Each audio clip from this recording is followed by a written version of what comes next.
السلام عليكم احبابي، كنتمنىكم تكونوا بخير وعلى خير وفي اتم الصحه واسعد ايامكم ان شاء الله. اليوم غادي نبدا معكم سلسله جديده كما عودتكم. اليوم غادي نتجهوا للناس الفيجيتيريان، الناس النباتيين اللي ما تاكلوش اي انواع من اللحوم. جيت لهم مقبلات اللي هما ساهلين ووصفات ساهلين، وقدروا حتى الناس اللي هما تاكل اللحم اللي ما يكونوا اطباق جانبيه ويحتفظ بها في الثلاجه. هانتوما كما كتشوفوا معايا خيزو مشرمل، الدنجال والكورجيت. الكورجيت هي درت بها هاد لي سوشون اللي كيجيو زويونين نتوما كما كتشوفوا. الناس النباتيين كنديروهم هكايا بلا حتى شي حاجه. الناس العاديين ديروا فرماج كيجيو زوينين حتى الفرماج واحد البنه في القرعه. يعني الناس اللي ما كياكلوش القرعه هاد الطريقه اكيد غيوليو يتناولوها، وكنتمنى هاد السلسله تنول الاعجاب ديالكم وتتبعوها معايا من الاول حتى الاخير. وشكرا لكم، فرجه ممتعه.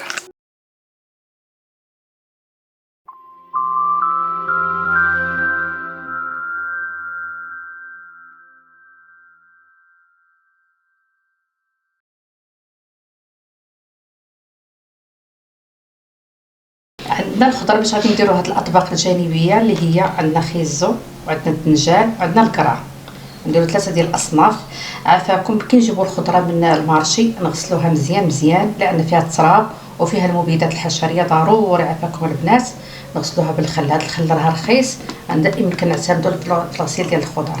نغسلوهم مزيان ونسقطروهم وغادي نقطعوهم وندوز معكم ان شاء الله.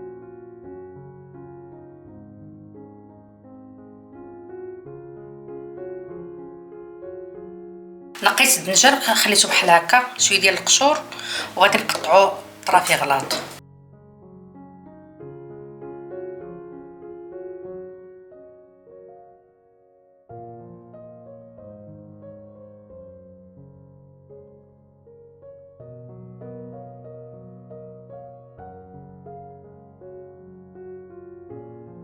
ملي كملت الدنجال في التقطاع غادي نقي واحد 3 ديال الطماطيشات، واحد 5 ديال الفصوص ديال الثوم وقزبر ومعدنوس، وشويه ديال التحميره، نص معلقه ديال التحميره، نص معلقه ديال البزار، نص معلقه ديال الملحه، نص معلقه ديال الكزبر يابس، وواحد شويه ديال الفلفله الحاره مطحونه، وزيت العود. الطيشاتي غادي نقطعها قطع كبيره بحال هكذا لان غادا تذوب، واطلق الماء ديالها هو فاش غيطيب الدنجال. الطوماطي غادي نقطعها هكايا سلايز.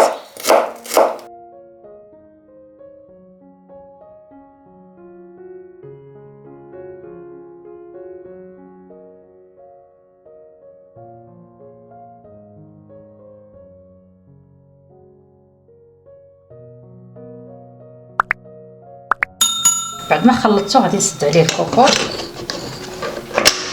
وغنديرو ربع ساعه فوق النار تطلع فيه الغليه وغادي نقص منه.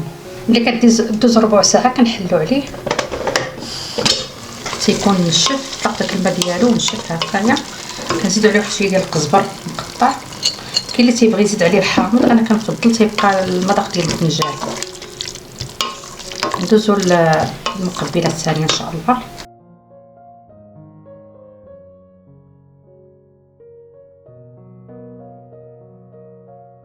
المقبلات الثانيه كنشدو خيزو كنقيوه وكنحيدو ليه هذا القلب ديالو. كاين اللي ما تيبغيش، كاين اللي تيبغي يخليه، انا ما تنبغيش ناكلو.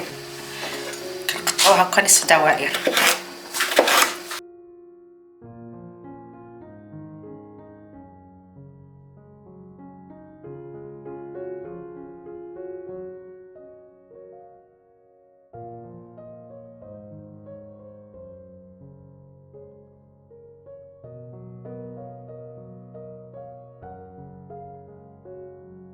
ملي كملت خيزو في التقطاع عندنا لي زانغريديون. عندنا حامضه مصيره، داك الحامض اللي كاين في القناه، هذا دابا داز عليه العام، هانتوما كما كتشوفوا باقي في احسن حال. عندنا 5 ديال الفصوص ديال الثومه، عندي شويه ديال الملح لان الحامض مالح، وعندنا الزيتون مالح، البزار، القزبر يابس، الكمون، التحميره، وعندنا زيتون هكا دوائر تا هو تيكون شويه مالح، واحد نص كاس ديال الماء، وقزبر معدنوس وزيت البلديه.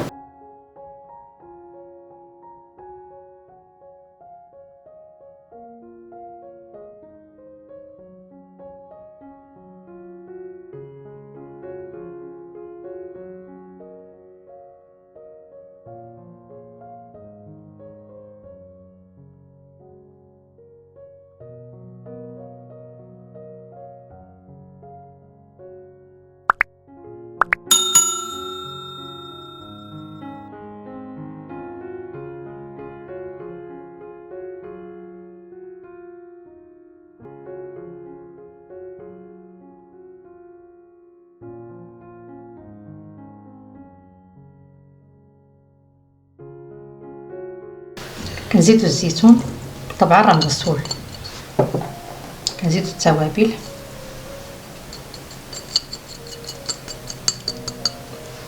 هذا راه ما درتش فيه الحار، اللي بغى يدير فيه الحار يدير. عندنا واحد شويه ديال زيت البلديه. دائما هاد المقبلات المغربيه تجي زوينه مع زيت البلديه، الا اللي كيتقلاو اللي لا.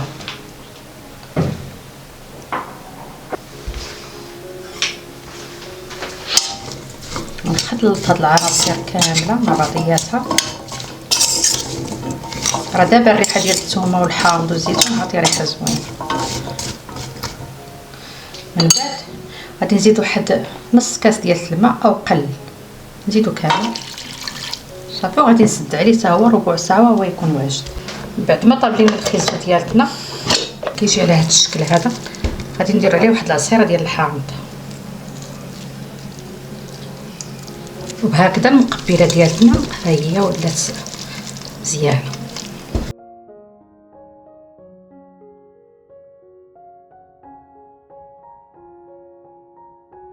الوصفه الثالثه كما قلت لكم راه كاع ديجا مغسوله، حيت لا غير هاد النباته اللي كتكون هنا حيدتها عليه وغادي نحكها الحكاكه الغليظه.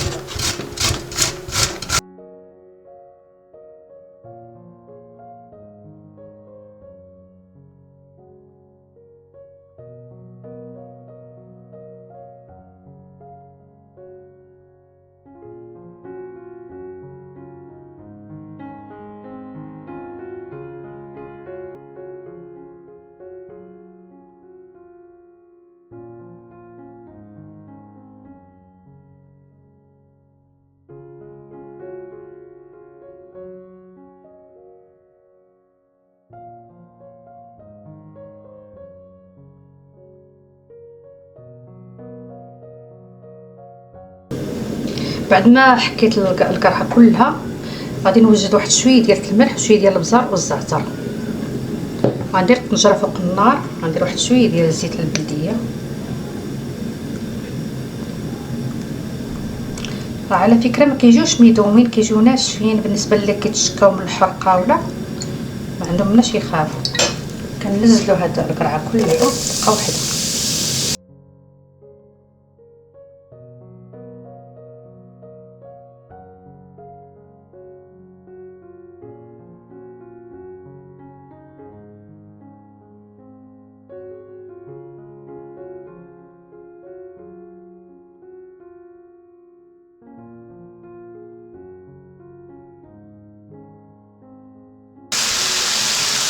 صافي كي نشوفوها نشفات من الماء غادي نزيدوها المليحه شويه.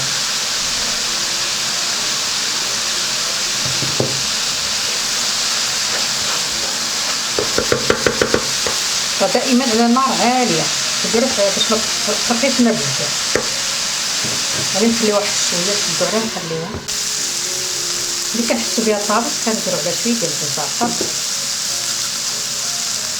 وكنعرفوا الناس كتهرب من القرعه كيقول ما فيهاش المذاق، اللي بهذه الطريقه راه كتجي زوينه، كيجي فيها مذاق زوين.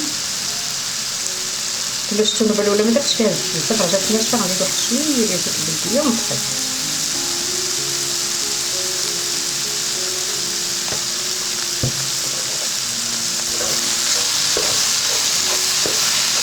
صافي وهكذا كتكون الوصفه ديالنا كامله.